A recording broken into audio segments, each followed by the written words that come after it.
here it is, part 2. How much would you hate me if I would say at the end of the video, continued in part 3? I think that is pushing it a bit too far. But, you know, you'll find out at the end of the video. Let's start on the Hammer of Dwarfs. I'm not going to lie, I probably had one of the worst starts to a marking video since the Panther 2. This was not good. As you can see, the Conqueror, and the Samoa SM below the hill just don't want to come up and shoot the people that are currently having my ass on a platter. Like, they just don't want to do it. They're sitting below the hill and letting everything just come in and finger my butthole as much as they want.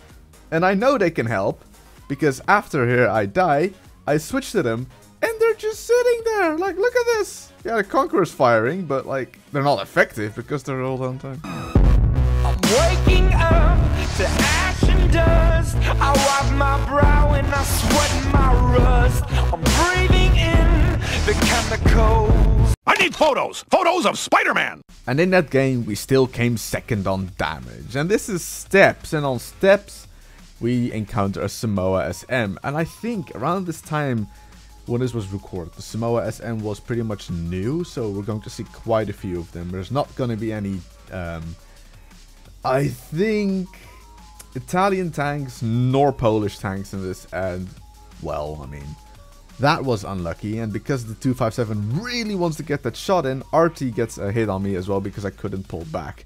So at this point, I think, let my team deal with that 430 instead of trading, and I'll drive around and pop up here behind the Tiger 2 where literally no one expects me. We pop up again to shoot the STRV. We'll take the risk to kill the STRV because the STRV in that position is actually quite scary. Now I hit the Tiger 2, the first shot in the mantlet. I get shot by the Scorpion G, and then I hit the Tiger 2 in the upper plate so it doesn't pen. So I want to get my revenge on the Scorpion G, and still in this position, I think it's a fairly strong position. I'm going to kill the Scorpion G, and then I want to move down and possibly have some shots on the WZ down there. But we're gonna have to watch out though for one small thing, and that is artillery.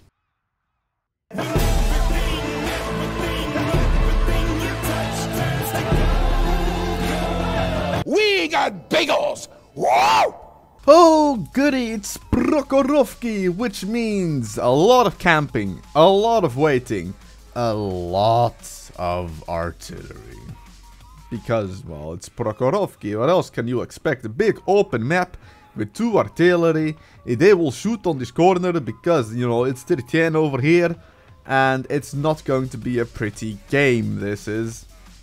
We see a Jagdtiger in probably one of the stupidest positions you can find yourself in, and the reason we're not shooting him is because I thought that maybe we could get a bit of spotting out of it, which, I mean, we did, just not a lot, not the amount that I was expecting. And this is the part where the enemy team seems to think that, oh duh, let's push, I'll attack.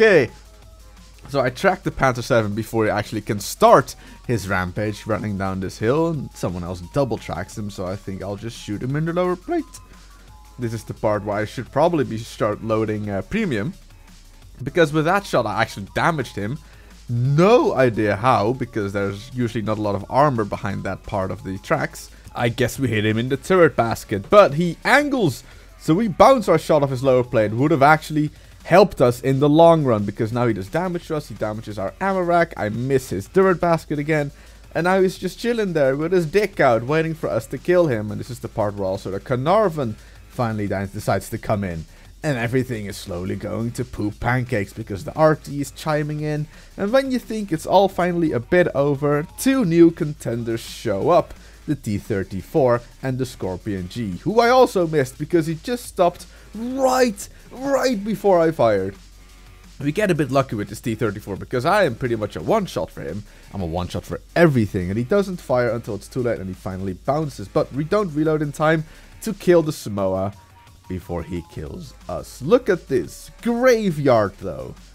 And it was not enough to win. Thunder, feel the thunder. Lightning and the thunder. Thunder, feel the thunder.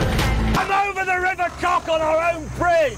The last time we played Sand River was at the beginning of the part 1 of this video, but this time it's not going to go as well. I feel that somewhere, somehow, I put my signature underneath a contract that states that I would like to star in a Bukkake movie. Because this is not going to be pretty at all. That's 3, there's 4, there's a bad chat now. I am on my ass, I am dead. Well done. Whatever it takes, 'cause I love the adrenaline in my veins. You son of a bitch! Shove it up your ass! It's not all fun and games and Bukkake, although usually when it comes to this, I am on the receiving end of the Bukkake. Because I put in sometimes quite a lot of shots that just miss or bounce before I finally get a shot in that actually hits. That was one of them, and it was on the FE, but we're just gonna wait here, because the SD1 is a scary boy, and there's a lot of tanks behind him. And it's just a bit waiting. We've got so many people on the hill here that don't really dare to do anything. And it's a shame, because if we would all push this SD1 out, we would probably be able to kill the 275 or 257 that's up there. We would have killed the Scorpion ages ago. And I decide, you know, the Super Conqueror's probably with me. Let's go in, kill this ST1, and defend against what's coming there. But the Super Conqueror doesn't help me. No one on the hill helps me. I don't even know what the Tiger 2 is doing up there. Or the Scorpion. I'm being Bukkaked again.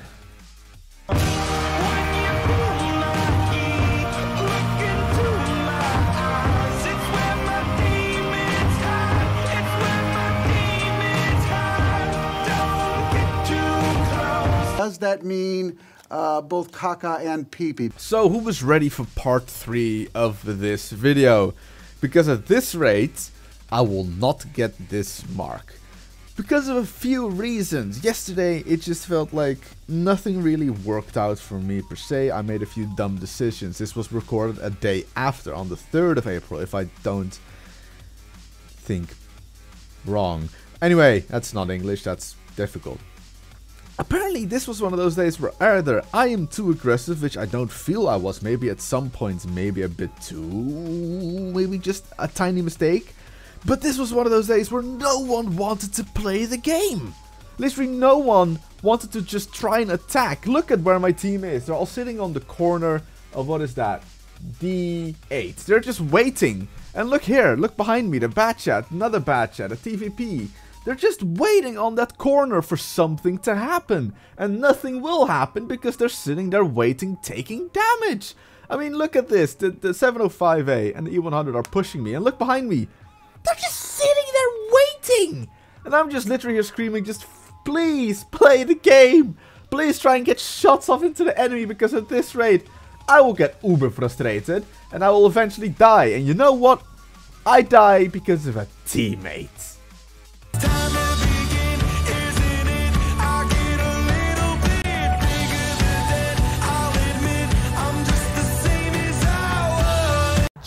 Barbecue foot massage. You know that thing where you get super frustrated with something and you decide either I'm going to quit or I'm going to get more aggressive in what I'm doing. Well, obviously I didn't quit, so I did the exact opposite. I became even more aggressive, because that was clearly going to be the solution to me being aggressive and dying early in my games. Being more aggressive and putting myself out there more seemed to be the solution I was looking for. And you know what the worst part is? It was the solution I was looking for. Because that STRV is going to die like a bitch. There it is. Absolute slut. This I7 next to me finally goes in. I look behind me. I'm like, please, please be aggressive. And finally, after 4 losses in a row, I get the aggressive team, and oh boy, are we being nice and aggressive, finally. But this I7 won't die. We've pretty much killed everything on this flank, or they've pulled back. But the I7 boss is finally down. It took us a while. Next boss appears, an E100 out in the open. How difficult can it be, you say? You think? You know? Well, actually quite difficult, because I don't even know where that shot went. There's 4 tanks here, all shooting at an E100, and we can't kill it. Eventually, I turn around, notice he's still alive, and I'm like, nah, mate, you die, goodbye. And this was not the point where I was thinking, you know what? We're finally going to win. I'm going to slow down a bit. No. You gotta be aggressive. You gotta attack. You gotta keep on going. You gotta get that spotting. You gotta get that damage. That's the whole point of, you know, getting a mark of excellence. I don't even know where that shot went. That was terrible. It's being aggressive, getting the spots off, getting the damage in, sometimes taking a bit of damage, but as long as you're alive, you can still play. And eventually, after 4 games, we finally win, and we finally have a good game. Hello, let me tell you what it's like to be a 0-0. Let me show you what it's like to never feel like I'm good enough for anything that's real. Pink is yelling, toot toot, here comes the vagina train. Back on Lakeville, we start off strong. We miss a shot, unsurprisingly, on the WZ, and we take a shot that damages our ammo rack. Pretty much 10 out of 10 start right there. This is what we want.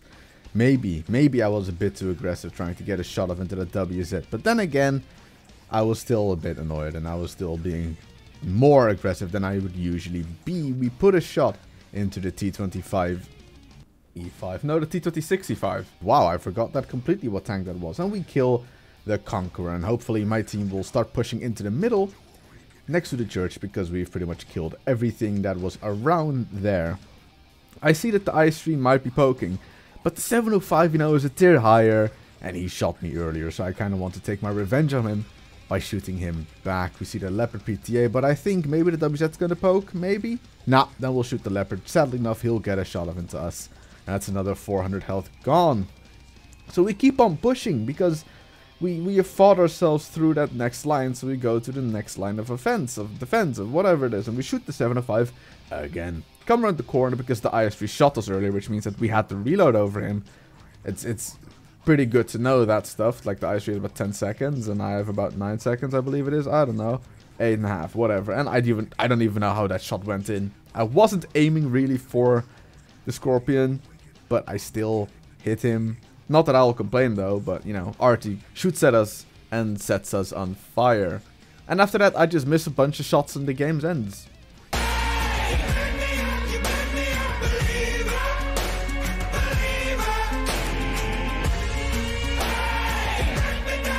I like to put ketchup in my belly button for my nuggets. Next up is Airfield. I almost wanted to say airport, but this is barely an airport. This is Airfield. And we find ourselves in E75 and we roll high. 440 alpha, roll for 532. That's a roll and 3/4 if I've ever seen one. Next shot into the side of the 430. Again, a high roll, 450. I'm quite happy. We bounce a shot from the Waffenträger, luckily. And we roll another high shot on the 430 as he tries to escape. And then we drive up, because I want to just squeeze out the damage against E75. I can fire twice for every time he fires, right? Which means that I can yank out a lot of damage out of this guy, which means that right now he will have a shot on me. But I'm kind of willing to take it, because I've pretty much killed an entire E75 with the help of this WZ for free. So that's 2,500 damage done already. And the 430 just escapes from our next shot. I'm spotted. I know Artie's probably going to shoot me because there's 3 of them, but I want this damage, and bounces. I don't even know how that works. And there's Artie. We get our second shot though at the Waffenträger and we kill him. We move up and we see an oh-ho. I mean, if it's worth for that 1 damage, no. Especially when we take a shot from the Scorpion G behind us, but at least we know where he is. We spot a Yak Panther and I get spotted in return. And I don't really want to sit out there in the open too much, because I'll get shot. And I want to keep my health for a bit later on, which I lose anyway now. And seeing as he just fired at me, I have time to, you know, shoot back at him and get some more damage out of it. I get a bit lucky, because that Korean pattern actually bounced a shot, but I noticed there's a Scorpion G behind me. By some miracle, I actually get a shot off into him, and we're going to move up a bit. I don't really want to move further than this rock right next to me, because I know that I'm safe from Artie. But, I mean, he just fired, and I have to take it. I have to get that damage, and Artie barely misses me, but it still misses me. Which means that we can stay alive for a bit longer, and I put myself in a shit pickle here, because that E100 is a scary boy with 3 artillery and 1 E100 left. This game is pretty much a win. But I don't want to die because I just want to squeeze out more. This game felt good. I felt confident this game. So I'm hoping to put a shot into this E100 when he comes around the corner and then pull back like a slut. And there he comes, we put the shot in and we pull back. But we pull back into a fairly open area, don't we? And we're right next to each other. And Artie... Oh, 1 HP left. I drive up, hopefully get some spotting on the E100. I want to get in cover from the Artie, but that bastard is... He's a bastard. And he kills me for that 1 HP. Safe to say, though, we have won this game. At least. It's something, right? And you're standing on the edge, face up, cause you're a natural. I bleed it hard as stone. You gotta be so cold to make it in this world. Yeah, you're a... Ah, you probably didn't expect me to do it, but I did it for 1 mark. Well, it's really intelligent. You just stick the front part towards your opponents, and then if you do that, then you're going to be very successful.